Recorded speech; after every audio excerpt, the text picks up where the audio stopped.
आहे. पण आता आपण आपल्या मूळ प्रश्नाकडे येऊया. हं, आजही लोकांना त्यांचं अस्तित्व कसं जाणवतं? स्रोतांमध्ये याला संकेत असं म्हटलं आहे. स्वामींच्या जीवनात चमत्कारांच्या अनेक कथा आहेत, पण त्याहूनही रंजक हे संकेत आहेत, जे भक्त आजही अनुभवतात. हो. आणि हे संकेतच आहेत जे श्रद्धा आणि अनुभव यांचा दुवा बनतात. स्रोतांच्या आधारे आपण या संकेतांना काही प्रकारांमध्ये विभागू शकतो. पहिला आणि सर्वात ठोस प्रकार म्हणजे थेट मदत.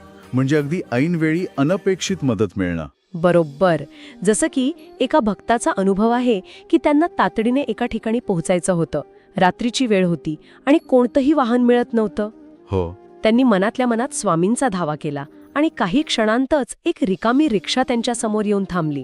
आणि गंमत म्हणजे बोलता बोलता कळलं की तो रिक्षाचालकही स्वामी भक्त होता. अरे वा. तो म्हणाला, आज इकडे येण्याची माझी इच्छा नव्हती, पण कोणीतरी आतून प्रेरणा दिली म्हणून आलो. ही थेट मदतीची कल्पना रंजक आहे, पण याला निव्वळ योगायोग का मानू नये? म्हणजे स्रोतांमध्ये भक्त यातला फरक कसा करतात याबद्दल काही सांगितलं आहे का? योगायोग आणि स्वामींचा संकेत यातली सीमारेषा काय आहे? खूप मार्मिक प्रश्न आहे.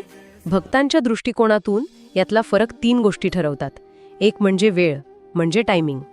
मदत नेमकी तेव्हाच मिळते जेव्हा तिची सगळ्यात जास्त गरज असते आणि सगळे मार्ग बंद झालेले असतात. अच्छा. दुसरं म्हणजे अशक्यप्रायता, इम्प्रोबॅबिलिटी.